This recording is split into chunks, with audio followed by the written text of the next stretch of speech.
Hello, my name is Mary Puthawala. The freedom to worship is not the same as freedom of religion.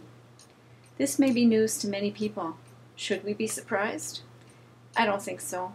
Many of us have had our faith defined as meeting the minimal requirements of our religion, or not.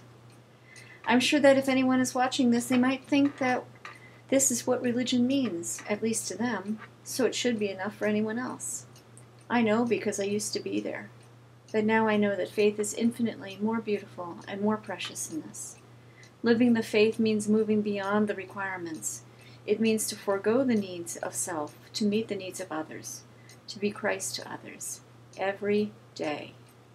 One learns that in order to truly live our faith, we need to be Christ's hands, feet, voice, and heart. You may think this is purely a personal view that doesn't require any federal cooperation, but you'd be wrong. There are thousands of religious institutions that are now being targeted by the current administration because they minister to others outside of our faith.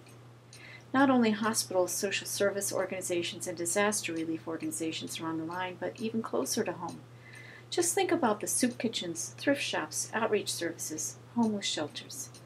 Is it really fair to demand that anyone who needed help from these organizations should have to present a baptismal certificate to please the federal government?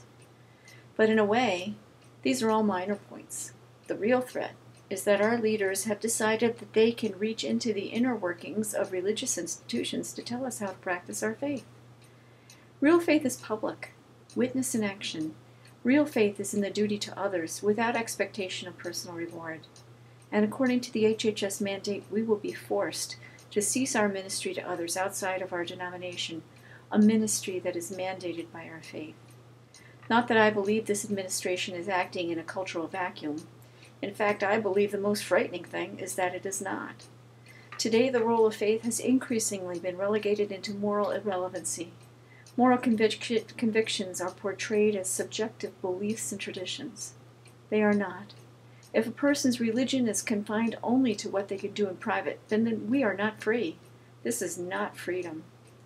Archbishop Chaput said, "Religious liberty is an empty shell if the spiritual core of people is weak.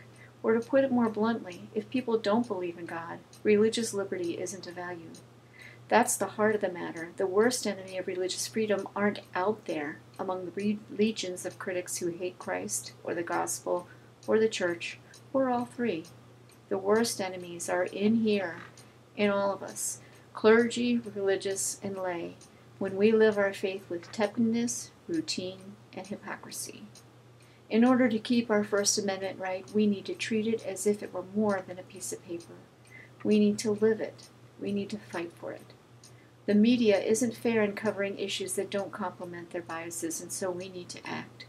We all need to make our voices heard. Archbishop Chaput also said in his speech kicking off the Fortnight of Freedom that we work best for religious freedom by first opening our hearts to God's will instead of our own, loving our country and our church, and renewing the witness of the church with the zeal and purity and obedience of our own lives.